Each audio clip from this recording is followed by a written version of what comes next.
This is the story of a man named Stanley. Stanley worked for a company in a big building where he was employee number 427. Employee number 427's job was simple. He sat at his desk in room 427 and he pushed buttons on a keyboard.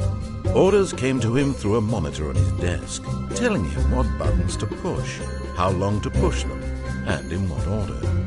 This is what employee 427 did every day of every month of every year. And although others might have considered it soul-rending, Stanley relished every moment that the orders came in, as though he had been made exactly for this job. And Stanley was happy. And then one day, something very peculiar happened. Something that would forever change Stanley. Something he would never quite forget. He had been at his desk for nearly an hour when he realized that not one single order had arrived on the monitor for him to follow. No one had showed up to give him instructions, call a meeting, or even say hi. Never in all his years at the company had this happened, this complete isolation. Something was very clearly wrong. Shocked, frozen solid, Stanley found himself unable to move for the longest time. But as he came to his wits and regained his senses, he got up from his desk and stepped out of his office.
All of his co-workers were gone.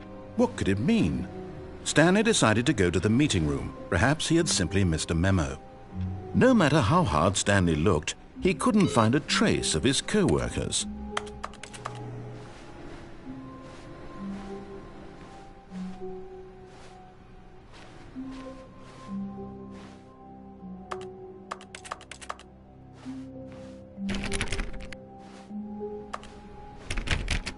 Stanley went around touching every little thing in the office, but it didn't make a single difference, nor did it advance the story in any way.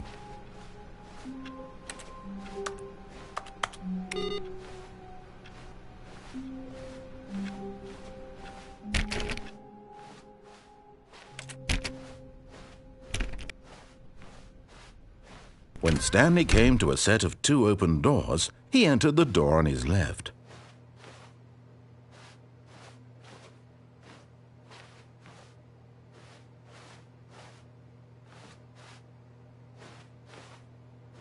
This was not the correct way to the meeting room, and Stanley knew it perfectly well.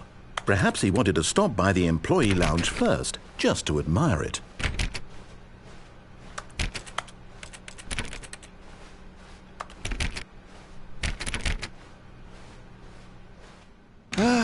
Yes, truly a room worth admiring. It had really been worth the detour after all, just to spend a few moments here in this immaculate, beautifully constructed room. Stanley simply stood here, drinking it all in.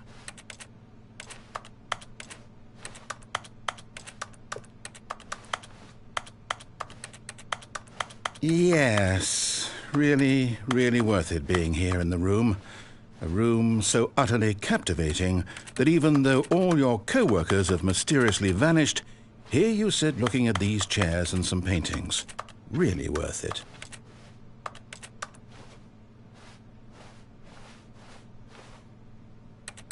At this point, Stanley's obsession with this room bordered on creepy and reflected poorly on his overall personality. It's possible that this is why everyone left. But at last, he'd had enough of the amazing room and took the first open door on his left to get back to business.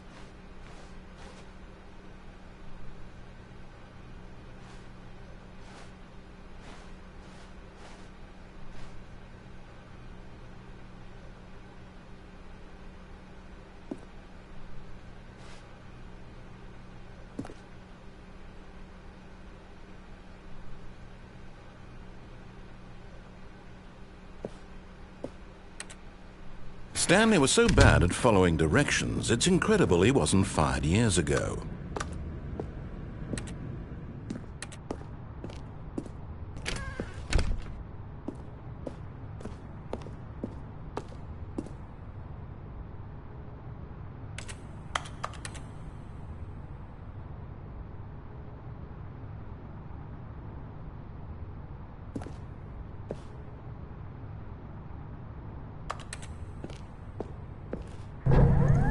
Look, Stanley, I think perhaps we've gotten off on the wrong foot here. I'm not your enemy, really, I'm not. I realize that investing your trust in someone else can be difficult, but the fact is that the story has been about nothing but you all this time. There's someone you've been neglecting, Stanley. Someone you've forgotten about. Please, stop trying to make every decision by yourself. Now, I'm not asking for me, I'm asking for her. This is it, Stanley. Your chance to redeem yourself, to put your work aside, to let her back into your life.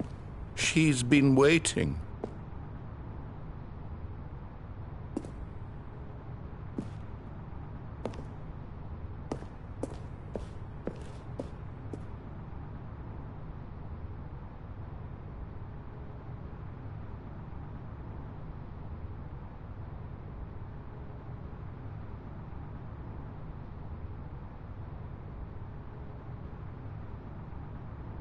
But in his eagerness to prove that he is in control of the story and no one gets to tell him what to do, Stanley leapt from the platform and plunged to his death. Good job, Stanley. Everyone thinks you are very powerful.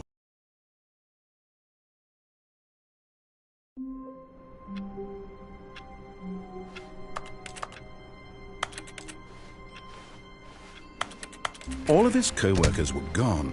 What could it mean? Stanley decided to go to the meeting room. Perhaps he had simply missed a memo.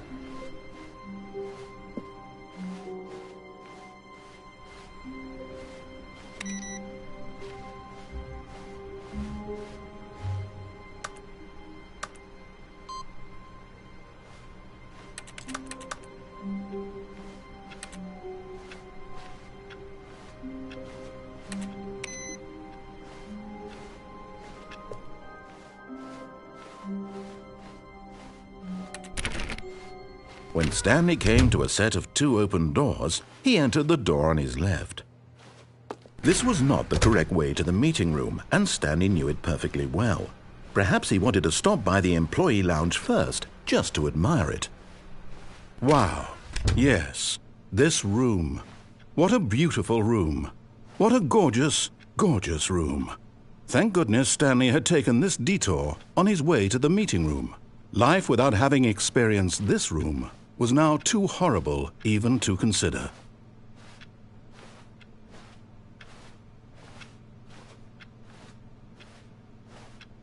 Yes, really, really worth it being here in the room. A room so utterly captivating that even though all your but eager to get back to business, Stanley took the first open door on his left.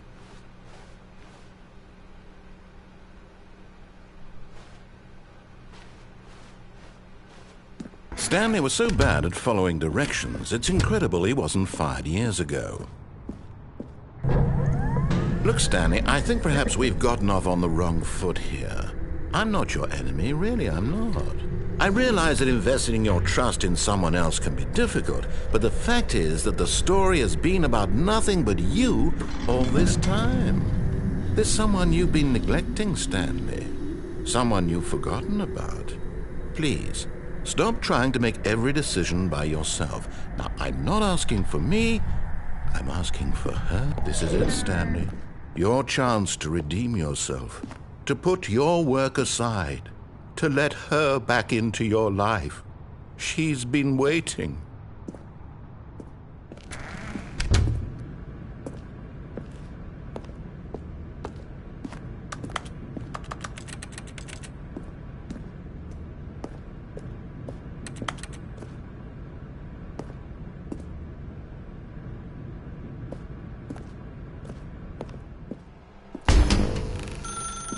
That's her, Stanley. You need to be the one to do this, to reach out to her. If you can truly place your faith in another, then pick up the phone.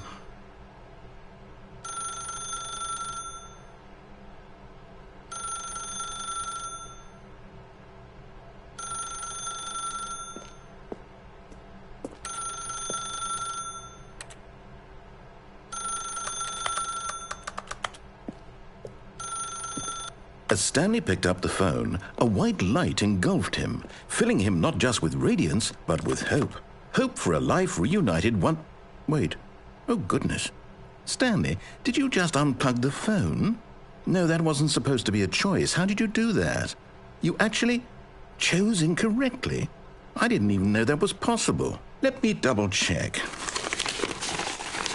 No, it's definitely here, clear as day. Stanley picks up the phone. He's taken to his apartment where he finds his wife, and the two pledge themselves to one another. Music comes in, fade to white, roll credits. Not picking up the phone is actually somehow an incorrect course of action. How is that even possible? None of these decisions were supposed to mean anything. I don't understand. How on earth are you making meaningful choices? What did you... Wait a second. Did I just see... No, that's not possible. I can't believe it. How had I not noticed it sooner? You're not Stanley. You're a real person. I can't believe I was so mistaken. This is why you've been able to make correct and incorrect choices. And to think I've been letting you run around in this game for so long. If you'd made any more wrong choices, you might have negated it entirely. It's as though you completely ignored even the most basic safety protocol for real-world decision-making. Or did you not grasp the severity of the situation? Well, I won't have that kind of risk on my watch. I'm going to stop the game for a moment so we can educate you properly on safe decision-making in the real world. Please observe this helpful instructional video. Choice. It's the best part of being a real person. But if used incorrectly, can also be the most dangerous. For example, in this scenario, a hypothetical real person named Rupert has a choice. He could invent a machine that eliminates food shortages across the world to make life better for all people. Or he could spend years of hard work forgetting how to read.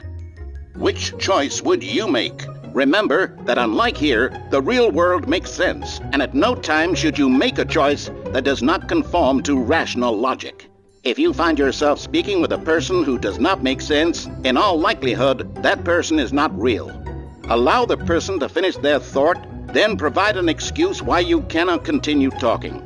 Turn to a partner and practice saying, "My goodness, is it 4:30? I'm supposed to be having a back, sack, and crack."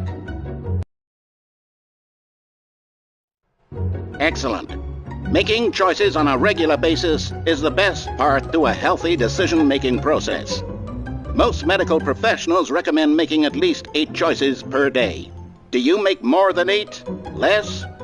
And finally, if you begin to wonder if your choices are actually meaningful and whether you'll ever make a significant contribution to the world, just remember that in the vast infiniteness of space, your thoughts and problems are materially insignificant, and the feeling should subside.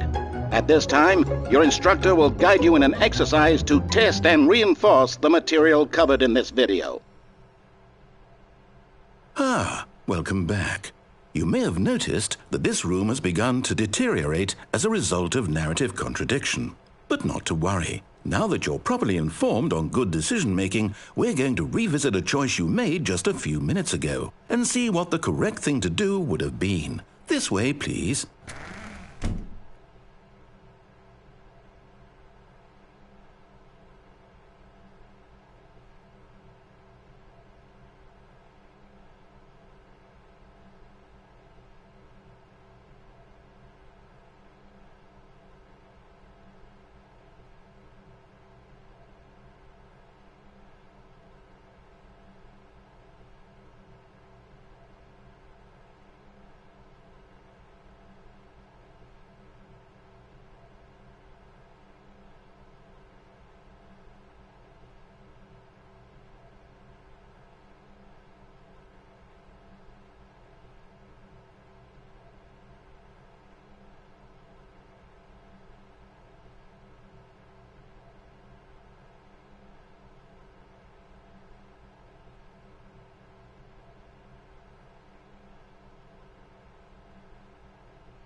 Now that we know your choices are meaningful, we can't have you jumping off the platform and dying. Imagine the main character dying senselessly halfway through the story. That story would make no sense at all. We just need to get you home as soon as possible before the narrative contradiction gets any worse. Unfortunately, it seems this place is not well equipped to deal with reality.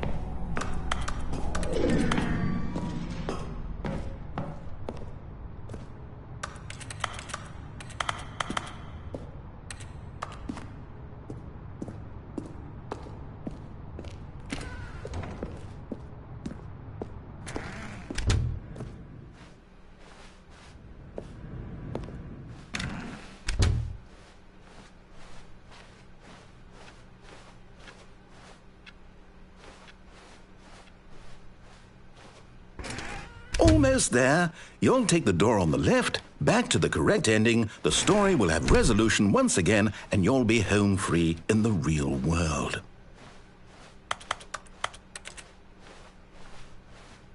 Now remember, all you need to do is behave exactly as Stanley would. That means choosing responsibly and always putting the story first. I'm quite sure you'll be up to the task. Just follow my lead and you'll be fine. All right.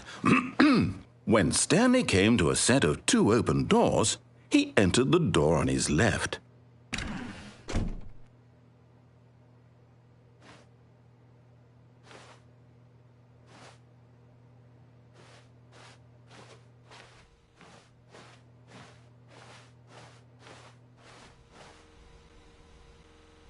No! Why did you do that? Quickly, hurry back in the other direction. Perhaps we're not too late.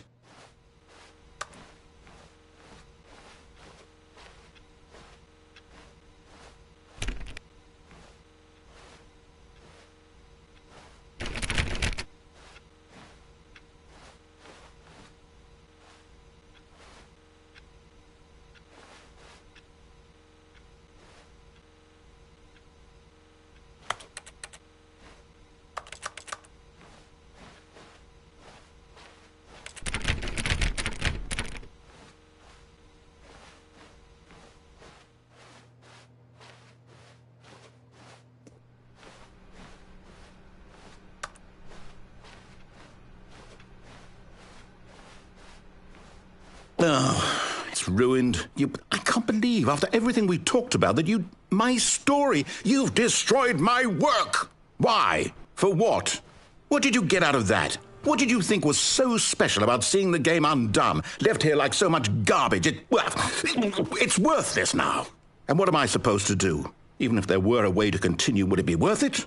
To know that my story is now incorrect? How can I go back to that? I can't erase that knowledge. I'll have to live with it forever, reliving its impossibility forever. I couldn't live that way. Is it better to shut the game down entirely? To willingly destroy all of my work? I don't know.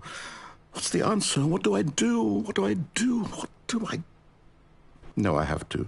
I have to shut the game down. I have to. I have to.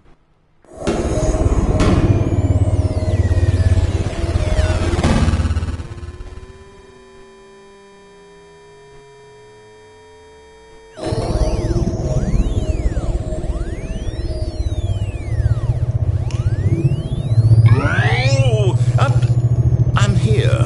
I'm still here. Here in this pile of rubbish. With you. You. Who thought you were so clever. Now look where we are. My entire game is destroyed.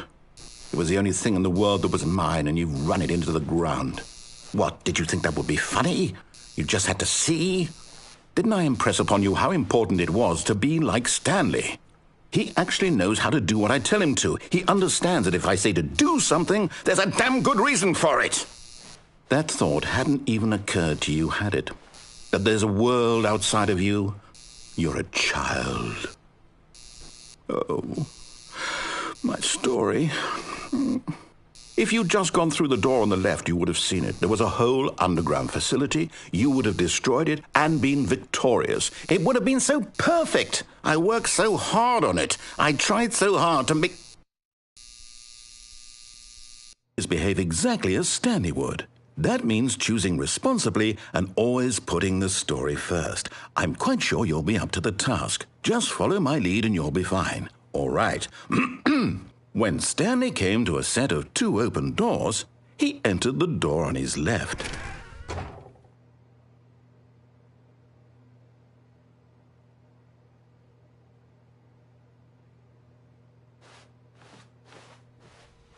No! Why did you do that? Quickly, hurry back. Behave exactly as Stanley would. That means choosing responsibly and always putting the story first. I'm quite sure you'll be up to the task. Just follow my lead and you'll be fine. All right.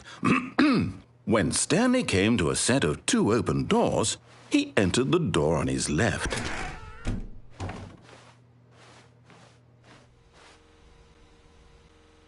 No! Why did you do that? Quickly, hurry back. Behave exactly as Stanley would. That means choosing responsibly and always putting the story first. I'm quite sure you'll be up to the task. Just follow my lead and you'll be fine. All right. When Stanley came to a set of 2 open doors, he entered the door on his left.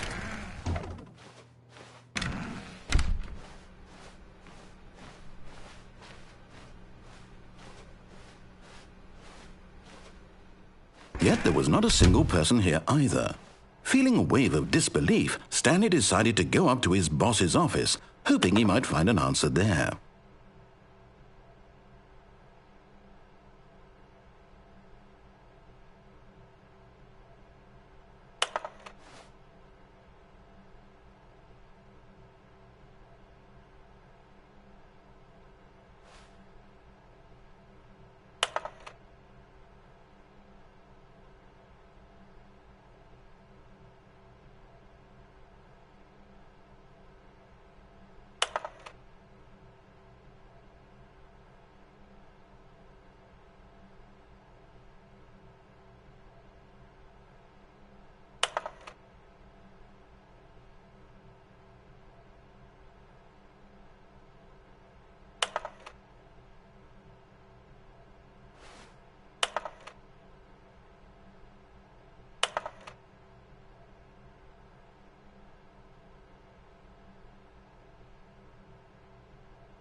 Coming to a staircase, Stanley walked upstairs to his boss's office.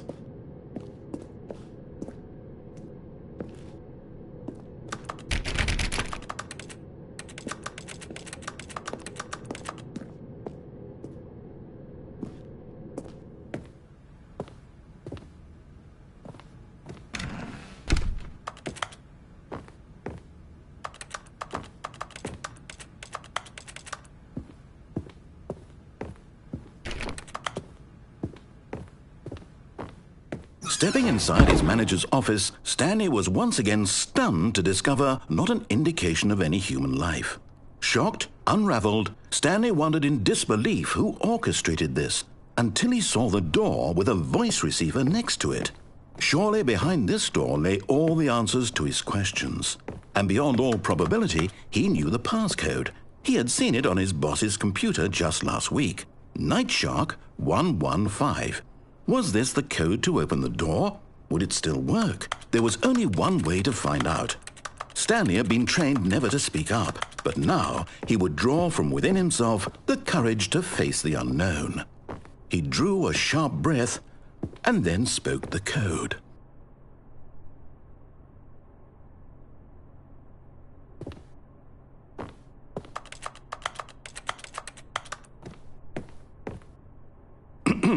Stanley spoke the code. Nightshark 115. He spoke it into the receiver, right there on the wall.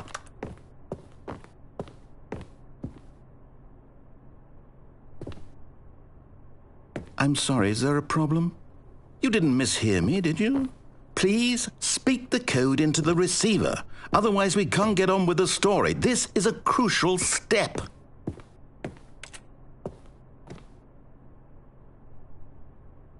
Okay, fine, you're not going to do it, but you know what?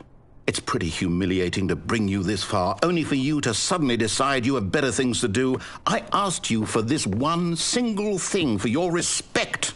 The kind of respect Stanley shows for his choices. He knows what it means to take a story seriously. If you didn't want to see what I had to show you, then why did you come here? You had a choice, you know. You could have gone through the door on the right. You could have done whatever the hell you wanted over there. Why did you come this way? Speak. Say something to me. Explain yourself, you coward. You... When Stanley came to a set of two open doors, he entered the door on his left. Stanley? Hello? Are you... Is everything okay? Stanley, please. I need you to make a choice. I need you to walk through the door. Are you listening to me? Can you hear me? Is everything all right? Stanley, this is important. The story needs you. It needs you to make a decision. It cannot exist without you. Do you understand me? Whatever choice you make is just fine. They're both correct. You cannot be wrong here. We can work together. I'll accept whatever you do. I simply need you to take that step forward, please. Choose.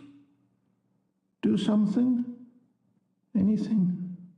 This is more important than you can ever know. I need this. The story needs it. So, you hear me? Are you there? Are you listening to this? Stanley, are you there? Okay. It's okay, I can wait. You need time to decide.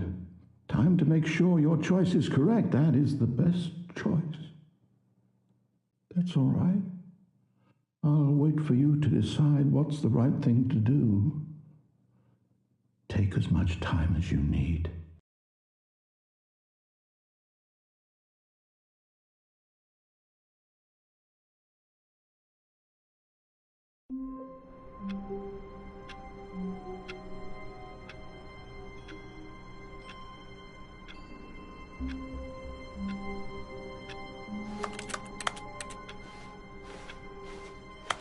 All of his co-workers were gone. What could it mean? Stanley decided to go to the meeting room. Perhaps he had simply missed a memo.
When Stanley came to a set of 2 open doors, he entered the door on his left.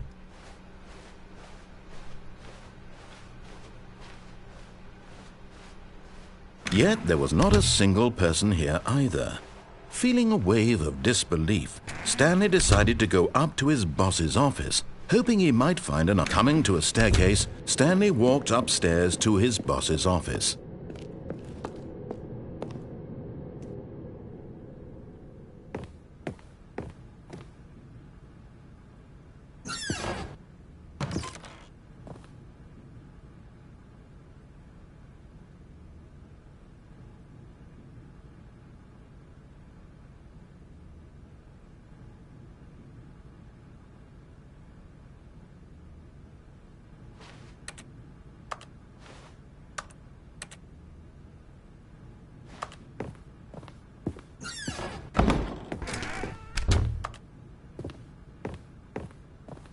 Stepping into his manager's office, Stanley was once again stunned to discover not an indication of any human life. Shocked, unraveled, Stanley wondered in disbelief who orchestrated this. What dark secret was being held from him? What he could not have known was that the keypad behind the boss's desk guarded the terrible truth that his boss had been keeping from him. And so the boss had assigned it an extra secret PIN number, 2845. But of course, Stanley couldn't possibly have known this.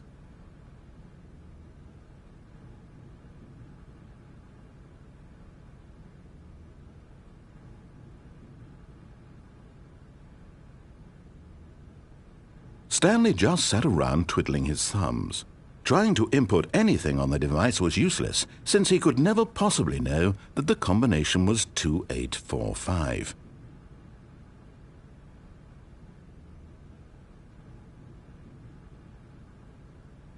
"2845.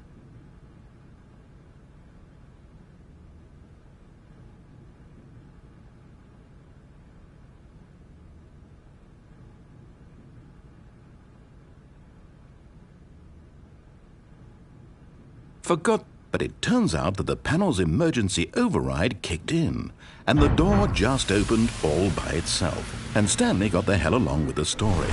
Well, whoop-de-doo.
Descending deeper into the building, Stanley realized he felt a bit peculiar.